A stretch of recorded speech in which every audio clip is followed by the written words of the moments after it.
Imagina só, uma overdose fatal, mas sem nenhuma substância ilegal envolvida. Como assim? Pois é, hoje a gente vai mergulhar numa ideia que vira de cabeça para baixo o que a gente entende por dependência. E a base para isso é uma ciência chamada abstemiologia. Olha essa história. Inspirada nos estudos de Pericles Zimmermann, pensa num cara que por 30 anos teve a mesmíssima rotina. Trabalho, jantar, sofá e TV. Parece bem normal, né? Só que o diagnóstico final dele foi uma overdose. E é aí que a coisa fica estranha. Uma overdose. Mas de que exatamente? Essa é a pergunta de $1 milhão. E a resposta, olha, pode fazer a gente repensar muita coisa sobre os nossos próprios hábitos. Então, vamos entender isso. A chave desse mistério todo estava na rotina desse cara. Por fora, sabe, uma vida super tranquila, pacata, mas por dentro tinha um perigo silencioso crescendo dia após dia. E aqui vem a parte mais chocante. Segundo a abstemiologia, ele teve uma overdose de preguiça física. Isso mesmo, 3 décadas de sedentarismo extremo. A ideia aqui é radical. O simples ato de não fazer alguma coisa, a omissão, pode ser tão fatal quanto uma droga pesada. Quer dizer, ele não teve um infarto, nada disso. Ele morreu de uma overdose de inércia. É de explodir a cabeça, né? Ok, pra gente entender como isso é possível, a gente precisa dar um passo pra trás e repensar uma coisa básica. O que é, de fato, uma droga? Porque talvez o jeito que a gente sempre pensou sobre isso seja limitado demais. Pensa que a gente está dando um zoom out, sabe? Como num mapa. No primeiro nível, o restritivo, droga, é só o ilegal, o óbvio. Aí a gente dá um zoom para fora e no conceito expansivo entram as substâncias legais, tipo álcool, e também os comportamentos compulsivos, como vício em trabalho e em internet. E aí, no último zoom, o maximizado, bom, aí o mapa fica gigante e inclui até as coisas que a gente deixa de fazer. E o que acontece? A cada zoom, a lista daquilo que não é considerado droga vai diminuindo. Chega no conceito maximizado e a definição fica tão, mas tão ampla, que basicamente qualquer coisa que trava a nossa evolução pessoal pode ser vista como um tipo de vício. Mas, peraí, o que é que heroína, vício em trabalho e ficar largado no sofá têm em comum?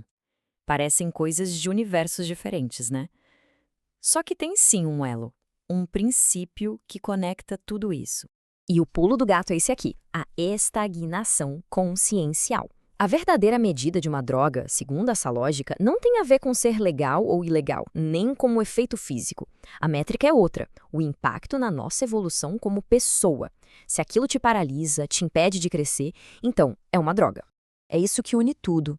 Não importa se é beber para esquecer um problema, se é trabalhar 16 horas por dia para não ter que lidar com a família, ou se é se afundar no sofá para fugir da vida lá fora, o mecanismo por trás é o mesmo.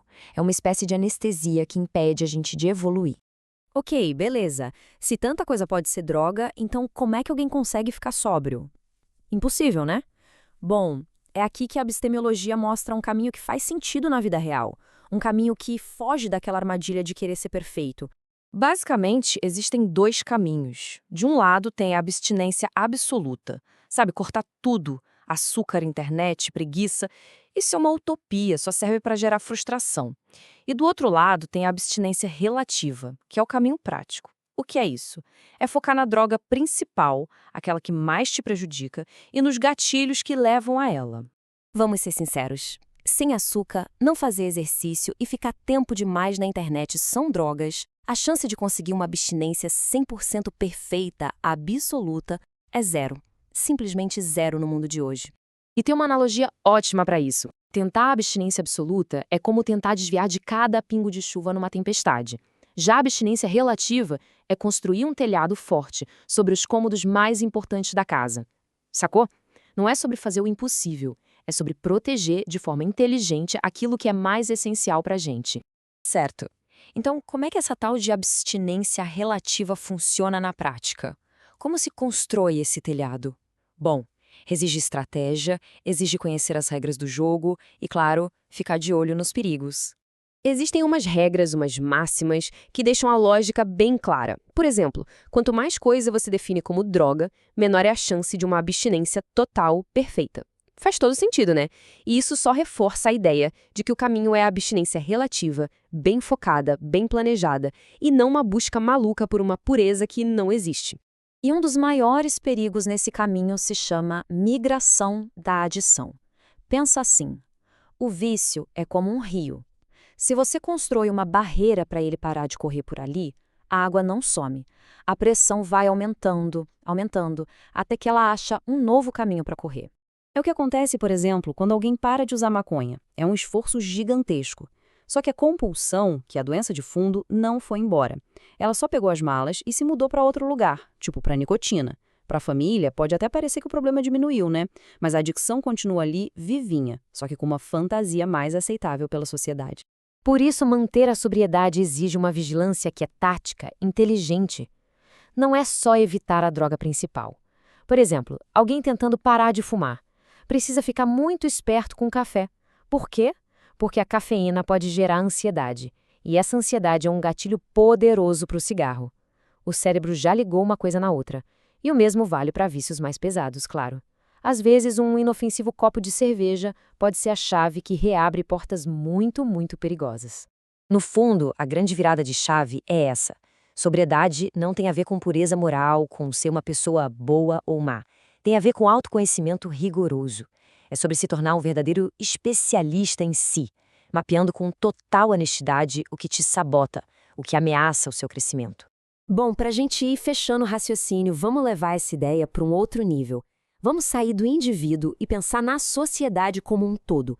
A grande lição, então, é que uma vida sóbria e funcional não é uma vida perfeita, sem falhas, de jeito nenhum. É, na verdade, a gestão inteligente e tática das nossas próprias vulnerabilidades para não ficar estagnado. É sobre construir aquele telhado, porque a gente sabe que a tempestade lá fora, bom, ela nunca vai parar de vez. E aí fica a provocação final para todo mundo pensar. Se droga é qualquer coisa que impede a nossa evolução, qual será o nosso grande vício coletivo? Qual é aquele comportamento que a sociedade inteira aplaude, mas que no fundo pode estar paralisando todo mundo em silêncio? A resposta pode ser bem desconfortável. Fica aí a reflexão. Obrigada e até a próxima.